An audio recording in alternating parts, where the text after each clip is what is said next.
Hi, and welcome back to Ivy English. I'm Karen. And I'm Chris Gorski. Today is May 23rd. We're on page 60 in your magazines.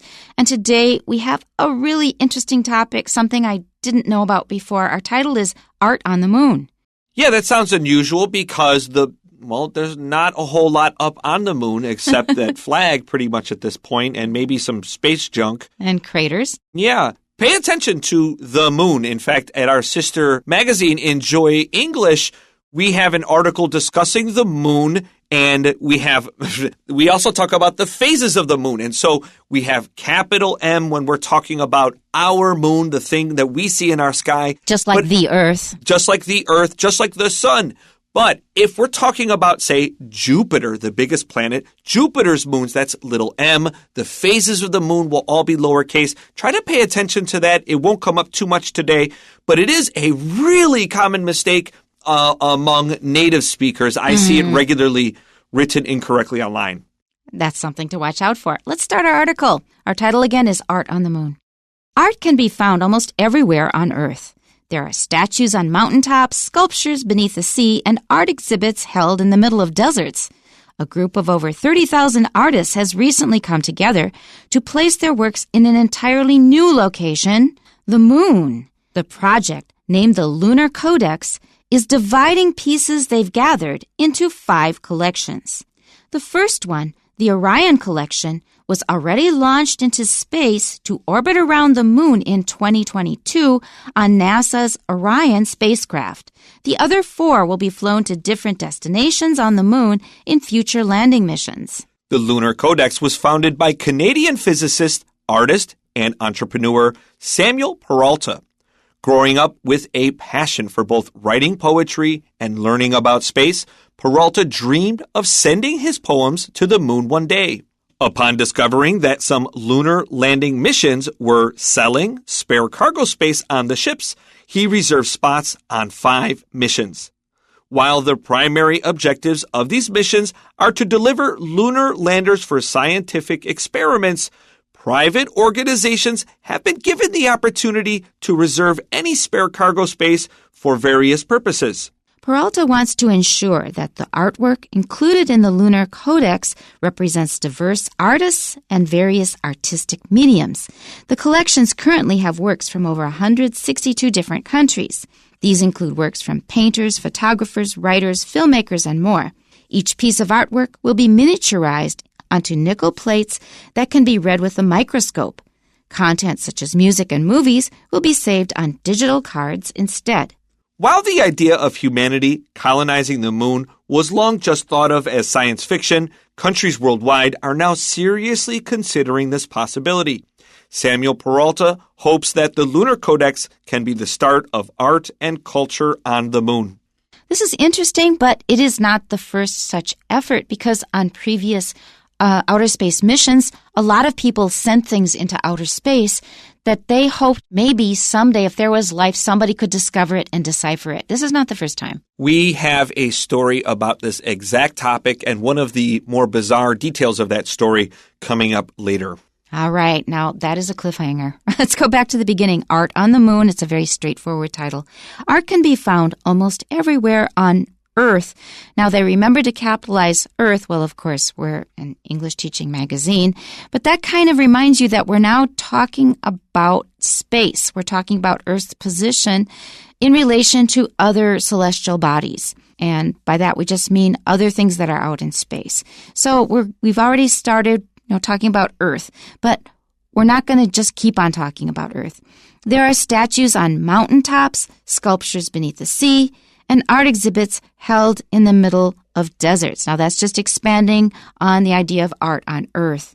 But now we're going to move on to art in a more distant place.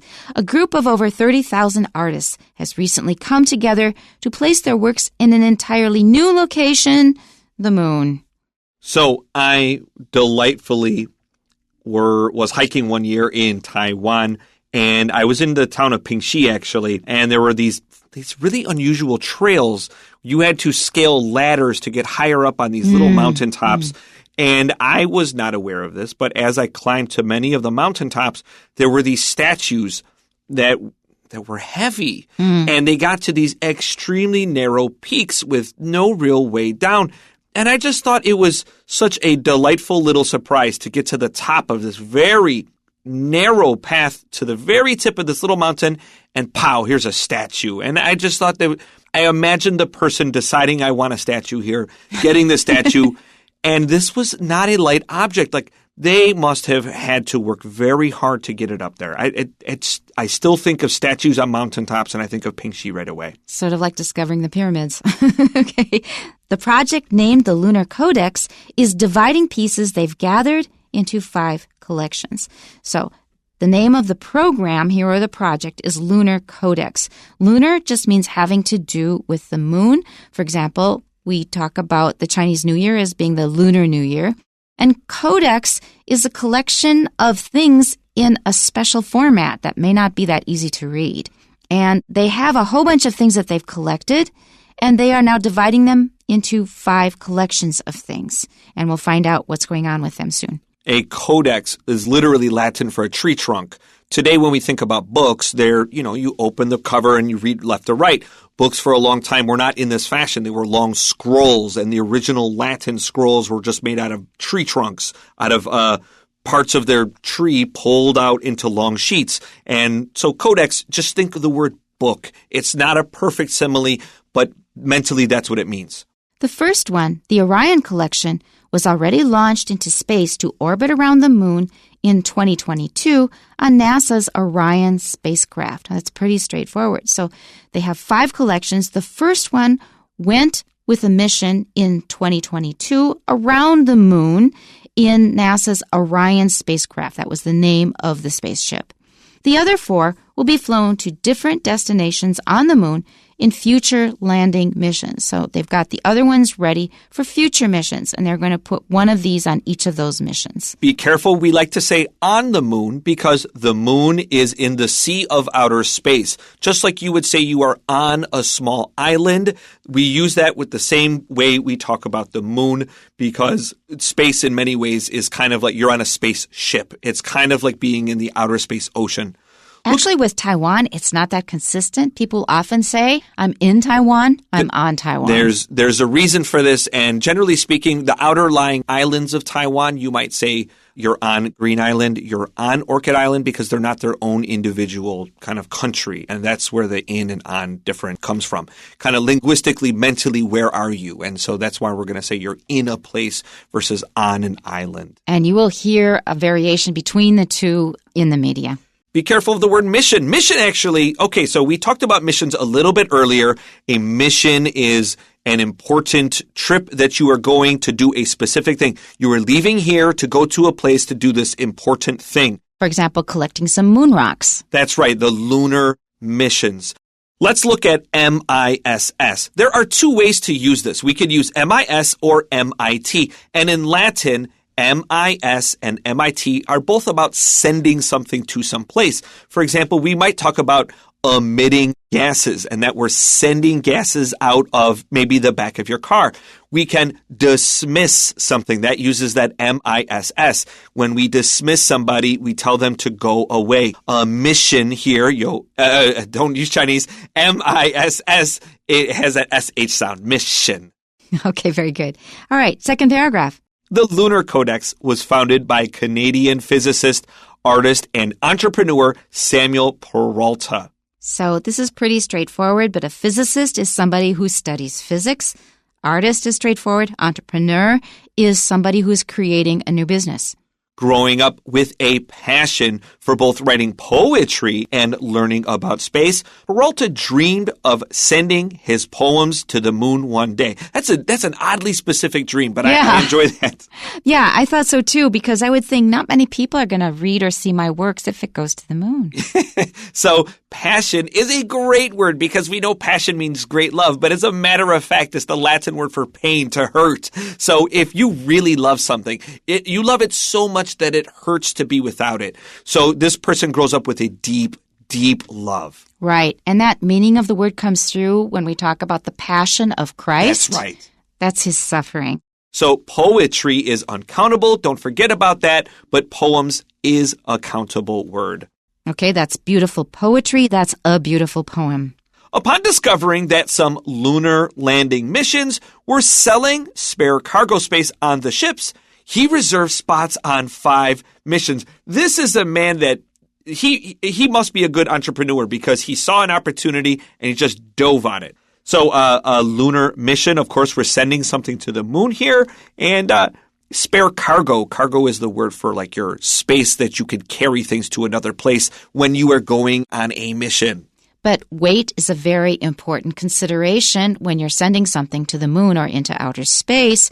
So it's going to describe how they saved on weight of these pieces of art. While the primary objectives of these missions are to deliver lunar landers for scientific experiments, private organizations had been given the opportunity to reserve any spare cargo space for various purposes. So we're going to the moon. We might as well come up with some good ideas of things to bring along with us. Have been given. I don't always see the present perfect passive voice, but I'm always a little bit pleased when I do see it. Because they got it right. That's something I think a lot of L2 speakers have trouble with in English, especially in East Asia. So be careful, primary. This just means your main goal. So our main goal is to send lunar landers. Our main goal is not to send art to the moon. But hey, we can also do this because it's going up. It might as well come with us. Okay, our third paragraph. Peralta wants to ensure that the artwork included in the Lunar Codex represents diverse artists and various artistic mediums. So he doesn't just want his style of stuff sent up. He hopes that a lot of people with very different styles and conceptions of art and people who use different mediums, that means they use paint or, for example, clay to make sculptures or all kinds of things you can use to make art, that a lot of different things are included. The collections currently have works from over 162 different countries, and that's great. So it's not just North America and Europe, as often is the case with these things. So when we talk about work as a countable noun, currently have works, this means this thing takes a long time to finish. A painting or a song might take you years to complete. So we would say it's a piece of work. It's a countable noun. We have 162 countries represented here, and there are a total of 195 countries. I double-checked that because I was thinking, who got left out? And why did they get left out, right? Like North Korea, right? Well, can't help that. Right? But who else didn't make the list? Yeah. But you know this guy I used to work for? He's a piece of work. No. So when somebody is a piece of work, what does this mean? That means he's an awful person. Yeah. He does awful things. He's really mean. That guy is a piece of work. He's a terrible person. All right, so work is countable here when we're talking about a work of art or a work of music. But if you're just talking about your homework, and this is changing now, by the way, you just say, I have a lot of work to do, not a lot of works to do. A lot of work, that just means things you have to do that have to get done. Okay, our next sentence. These include works from painters, photographers, writers, filmmakers, and more. So these are some examples of the different kinds of artists who are going to have works that are included in these missions. I drew a little arrow from mediums, various artistic mediums, right to this sentence right here because it's a great little example of the various mediums that will be sent to the moon. The original plural of medium is media, and we still use media. But we often use it in the singular as an uncountable noun. But one medium, two media used to be the irregular plural, but now we often say two mediums, and then the news media, that has become just a different thing by itself. And we still do use it in the plural, but we talk about the media, and that's just the different ways of reporting the news. Each piece of artwork will be miniaturized onto nickel plates that can be read with a microscope. So as soon as we see the word microscope, we know the scale that we're talking about. So I mentioned earlier in paragraph 2 that artworks can be big and clunky and heavy, and weight is a huge consideration when you are sending anything into space, and this is how they are dealing with it. They're going to make very, very small versions of their artworks, and they are going to put them onto nickel plates. So it's interesting you brought that up, too, because when I began reading this and I talked about the statues in Pingxi, I thought, but I wonder what kind of art they will send that won't be too heavy. And as I read, of course, they will be miniaturized. I wonder if in the far future, our far-flung future, aliens do discover this. They're going to find these little tiny pieces of art. They may not necessarily make the jump, oh, these are tiny pieces of art because of weight. They may just think that here's intrinsic value in tiny pieces of art. These people really valued tiny art. You know, we can stretch that a bit further. In this world that we live in, we often think that, things are so ordinary and boring. But every single piece of matter in the world is a piece of art. If you look down small enough, you're going to see all kinds of crazy things and beautiful designs. So I think it's mainly in the eye of the observer. How well are you able to recognize the art that's there? Yeah, I agree. Don't close out wonder from your life. Yeah, exactly. Okay, to continue, content such as music and movies will be saved on digital cards instead. And like I said, this was done in the past, but I often wondered if those aliens are going to have the technology to read this stuff. We don't know.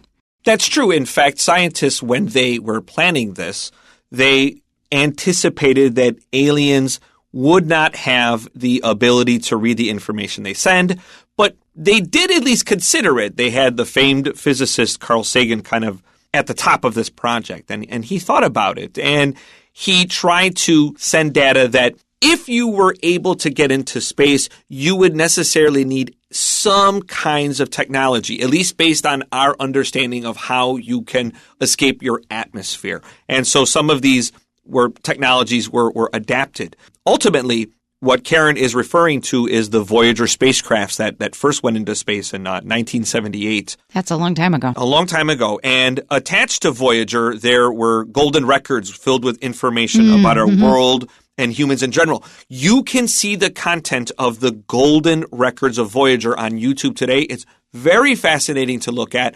What were the images? What were the sounds and things they chose to send into outer space?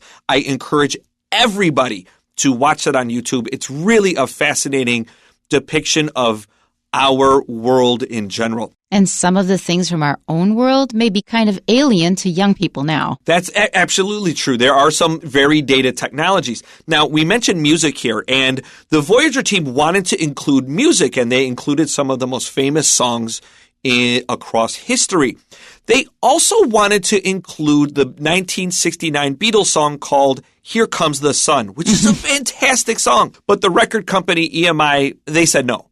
They are so stingy. Oh, you don't even know the half of it. The Beatles themselves love this idea. They thought this was great. But EMI wanted $50,000 of 1978 money per record, and there were 2 records. So Voyager would have to cost $100,000 American dollars additional. Voyager itself cost just $18,000 to produce. You're kidding. So Here Comes the Sun never made it onto the record.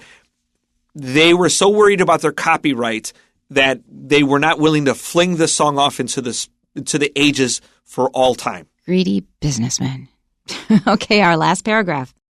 While the idea of humanity colonizing the moon was long just thought of as science fiction, countries worldwide are now seriously considering this possibility. We still don't know if there are other creatures out there, if they would be able to read it, but what the heck. Samuel Peralta hopes that the Lunar Codex can be the start of art and culture on the moon. Okay. From there, let's jump into our questions. Number 1, which of the following best describes Samuel Peralta? A, an astronaut who also excels at painting. No. B, an artist who started a spaceship company.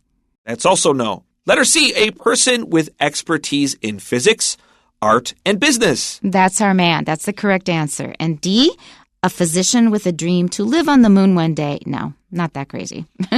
Okay, number 2. If the following piece is going to be included in the Lunar Codex, how will it be stored? We can see a painting with flowers there. Mm-hmm. That looks like an iconic painting. A, the image will be folded up. No. B, a digital file of it will be saved. No, that's not what they said. C, the picture will be copied on a spacecraft. No. And letter D, a miniature copy of it will be put on a nickel plate. Which is the correct answer. Okay, number 3. Which of the following is true about the Lunar Codex? A, it includes work from over 162 countries. And that is our answer, but let's look at the other ones. B, it aims to collect 30,000 art pieces. C, it already landed on the moon. No. And D, it was created by NASA. Okay, number 4. What does the author mean by the idea of humanity colonizing the moon was long just thought of as science fiction in the last paragraph? A, colonizing the moon has been a reality for centuries. Wrong. No. B, the idea of settling on the moon is currently a popular scientific theory. Nah, not really. Okay, C, until recently, the notion of humans living on the moon was mostly conceptual. And that's the correct answer. And letter D, the moon has always been considered an ideal location for human colonization. No, I think there were some ridiculous ideas not like 200 years ago about the moon, let alone thinking you could live there. That's right. And I really don't understand the enthusiasm by many people for living on another planet or the moon or anywhere else. I mean, we have a wonderful Earth. Let's just take care of it.